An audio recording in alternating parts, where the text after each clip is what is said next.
अस्सलामुअलैकुम वरहमतुल्लाहि वबरकातुहू। तो जी स्टूडेंट, अब तक आपने पढ़ा है अपनी किताब कहकशा जो इंटर यानी 12th के अंदर पढ़ाई जाती है, चैप्टर नंबर 22 तक।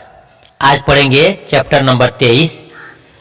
एक चीज़ मैं आपको बता दूं, अगर आपने इससे पहले के चैप्टर को नहीं पढ़ा है, जो चैप्टर 1 से चैप्टर 22 तक आपने नहीं पढ़ा है, तो आप उसको पढ़ लें, क्योंकि आप तमाम स्टूडेंट के लिए आने वाला जो इम्तिहान जो है बहुत ही मुश्किल का सामना करना पड़ता है, इसलिए आपको इन तमाम चीज़ों को पढ़ना होगा। और मैं आपको बता दूं कि आपको जैसे मालूम है कि हम तमाम चैप्टर के 2 वीडियो बनाए हैं। वीडियो नंबर 1 में आपको मिलते हैं ऑब्जेक्टिव क्वेश्चन और 2 में मिलते हैं आपको सब्जेक्टिव क्वेश्चन। अभी चल रहा है ऑब्जेक्टिव क्वेश्चन का दौर, इसलिए आपको इसको ध्यान से पढ़ना होगा, देखना होगा। तो आपने उसको अगर नहीं देखा है तो उसको देख लें। और देखिए, इस वीडियो के अंदर 2 किस्म के क्वेश्चन मिलते हैं। आप बार बार कहते हैं कि VVI question student, VVI question कहाँ से होते हैं मैं आपको बता रहा हूँ। आपके हर सबक के अंदर, आपके हर चैप्टर के अंदर 4 या 5 क्वेश्चन होते हैं जो बुक से होते हैं। बाकी जो क्वेश्चन है वो बुक से ही होते हैं, लेकिन बुक के अंदर के होते हैं, चैप्टर के अंदर के होते हैं। हमने उसको भी बना दिया है। आप इत्मीनान से वीडियो को पूरा सुनिए, आपको इंशाल्लाह बुक का भी ऑब्जेक्टिव मिल जाएगा, और जो बना दिया गया है ताकि आपको बनाने और ढूंढने की जरूरत नहीं हो, वो भी आपको बना दिया गया है। इंशाल्लाह पूरा वीडियो सुनेंगे, बहुत ही ज्यादा आपको फायदा होगा। ऐसे शुरू करते हैं, देखते हैं। तो सबसे बड़ा जो हमारा तरीका बताने का है कि मैं सबसे पहले राइटर यानी कि हालाते जिंदगी बताता हूँ कि कौन है और किसने क्या चैप्टर लिखा है, आपके लिए जाना जरूरी है। देखिए, आज जो पढ़ने जा रहे हैं चैप्टर नंबर 23, इसका नाम, चैप्टर का नाम है मर्सिया। क्या नाम है? मर्सिया। और मर्सिया किसे कहते हैं आपको ग्रामर मिलता है कि मैं आपको यही बताता हूँ। मर्सिया कहते हैं किसी के मरने के बाद उसके बातों को, उसके कामों को याद करके रोने गाने याद करने का नाम क्या है? मर्सिया है। तो इसके लिखने वाले हैं मीर अनीस साहब। मीर अनीस के बारे में कुछ आपको जानना जरूरी है जो इम्तिहान में आपके लिए इंपॉर्टेंट और वीवीआई हो सकता है। देखिए, ये शुरू करते हैं। मीर बब्बर अली अनीस तकरीबन 1802 में मोहल्ला गुलाबबाड़ी में पैदा हुए। ये स्टूडेंट, ये आपको परफेक्ट याद करना है। और वो कहाँ है? जो शहर फैजाबाद उत्तर प्रदेश में वाक़ है। पूछ सकता है कि कब पैदा हुए, तो 1800 जो दिखाया गया आपको 2। और कहाँ पैदा हुए, शहर का नाम क्या है, जिला का नाम क्या है, बोलेंगे आप फैजाबाद जिला में पैदा हुए। अनीस खानदानी शायर थे। उनके वालिद मीर मुस्तहसिन खलीक, दादा मीर गुलाम हुसैन हसन और परदादा मीर गुलाम हुसैन जाहिद, सभी एक सब मशहूर शायर हैं। इनके बाप दादा भी सब कहते हैं शायर थे, और उन्हीं के साथ में उन्होंने विरासत में अपनी क्या पाई है? शायरी पाई है। खानदानी रवायत के मुताबिक अनीस की इब्तदाई तालीम घर पर हुई। इब्तदा में उनकी वालदा ने उन्हें पढ़ाया। उसके अलावा उन्होंने मौलवी मीर नजफ अली फैजाबादी, मौलाना हैदर अली और मुफ्ती मोहम्मद अब्बास से भी कस्बे फैज किया, यानी कि उनके इल्म हासिल किया, उनसे फैजा हुए। फैजाबाद में उन्होंने सवारी और शमशीर जनी सीखी और लखनऊ में बाकायदा फौजी तरबियत हासिल की। स्टूडेंट, ये बहुत बड़े बहादुर शख्स भी थे। और उनके बारे में लिखा है, अनीस के घर का माहौल शायराना था, यानी कि पूरे खानदान इनका शायर थे। उन्होंने 12 बरस की उम्र में शेर कहना शुरू कर दिया। इब्तिदाई गजल से की, लेकिन अपने वालिद के मशवरे पर सलाम कहना शुरू किया, यानी सलाम लिखना शुरू किया। इब्तिदा में उनका तखल्लुस हजी था। ये आपके लिए टर्निंग पॉइंट है, इसको नोट कर दे, गोल कर दे रहा हूँ। हजी क्या लिखा है?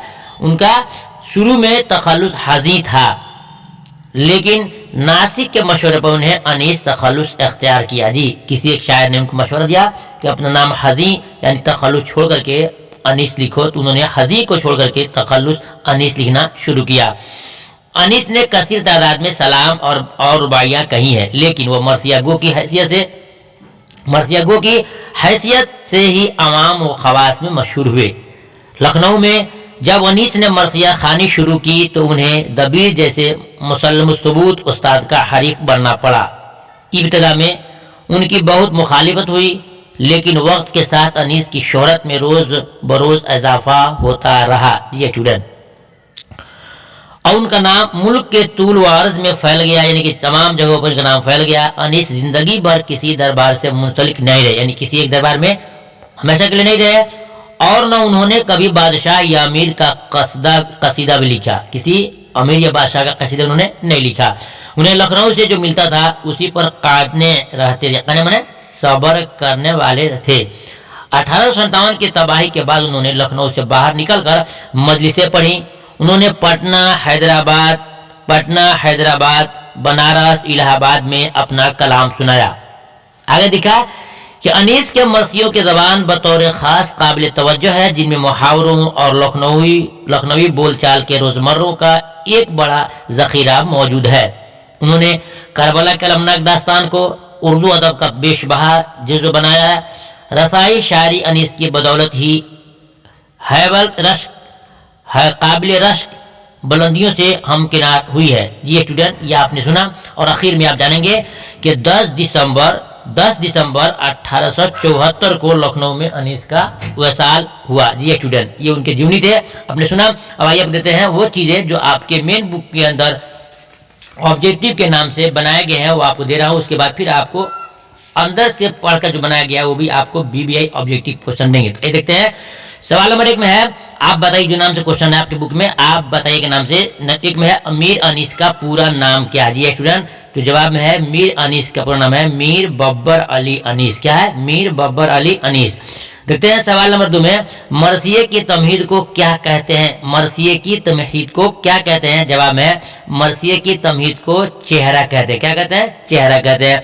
देखते हैं सवाल नंबर 3 में, मीर अनीस के एक हम असर का नाम बताइए। हम असर किसे कहते हैं? यानी जो उनके साथ थे पढ़ने में या किसी भी वक्त में, तो उनको हम असर बोलते हैं, जो साथ साथ रहने वाले हो। जवाब में है मीर अनीस के एक हम असर मिर्जा सलामत अली दबीर हैं। मिर्जा सलामत अली दबीर जो उनके हम असर यानी कि उनके साथी हैं। देखते हैं सवाल नंबर 4 में, उर्दू के पहले मरसिया का नाम क्या है। जी स्टूडेंट, उर्दू के पहले मरसिया का नाम क्या है। जवाब है उर्दू के पहले मरसिया का नाम नौसरे हार है। क्या है? नौसरे हार। जो राउंड किया गया है नौसरे हार है। इम्तिहान में बहुत ज्यादा क्वेश्चन पूछा जाता है। देखते हैं सवाल नंबर 5 में, मरसिया किस लफ्ज से मुश्तक है। मुश्तक होता है किस लफ्ज से निकला है। दी स्टूडेंट, लिखा है कि मरसिया लफ्ज रसा से निकला। किस है? लफ्ज रसा से मुश्तक यानी से निकला है। देखते हैं सवाल नंबर 6 में, अनीस का ताल्लुक किस दबिस्तान से है। अनीस का ताल्लुक किस दबिस्तान से है। दबिस्तान मतलब किस जगह से है। जवाब देंगे अनीस का ताल्लुक दबिस्तान लखनऊ से है। कहाँ से है स्टूडेंट? लखनऊ से है। फिर देखते हैं सवाल नंबर 7 में, अनीस के असलाफ में किस मसनवी नगार का नाम आता है। जी स्टूडेंट, अनीस के असलाफ में किस मसनवी नगार का नाम ज्यादा आता है। इसका जवाब हो गया अनीस के असलाफ में मीर हसन मसनवी नगार का नाम ज्यादा आता है। किसे आता है? मीर हसन का आता है। जी स्टूडेंट, ये वो क्वेश्चन है जो हमने आपको दिया। अब आइए आपको जो क्वेश्चन ऑब्जेक्टिव बनाया गया है वह जवाब आपको सुनना होगा और परफेक्ट आपको याद करना होगा। देखिए सवाल नंबर 1 में है, मीर अनीस कहाँ पैदा हुए। जी स्टूडेंट, मीर अनीस कहाँ पैदा हुए। 3 विकल्प जो दिया गया है उसमें से एक चुनना आपको है। इसका सही जवाब होगा आपको जीम, फैजाबाद में पैदा हुए। देखते हैं सवाल नंबर 2 में कि मीर अनीस का असल नाम क्या है। जी स्टूडेंट, मीर अनीस का असल नाम क्या है। इसका जवाब होगा आपको जी, मीर बब्बर अली अनीस इनका असल नाम है। असल नाम है मीर बब्बर अली अनीस, जिनका तखल्लुस है।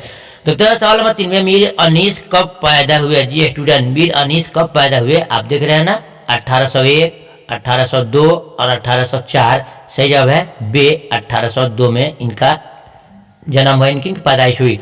देखते हैं सवाल नंबर 4 में, मीर अनीस के वालिद का क्या नाम था। जी स्टूडेंट, मीर अनीस के वालिद का क्या नाम था। जवाब है मीर मुस्तहसन खलीक। मीर मुस्तहसन खलीक आपको याद करना है।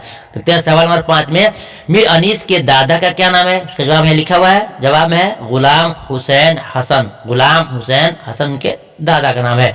देखते हैं मीर अनीस के परदादा का नाम क्या था। ये स्टूडेंट, तमाम बारीकियों को हमने आपके सामने खोल कर रख दिया ताकि कोई भी आपसे क्वेश्चन पूछे तो आप इसमें आपका मामला फंसे नहीं, आसानी से आप जवाब दे सके।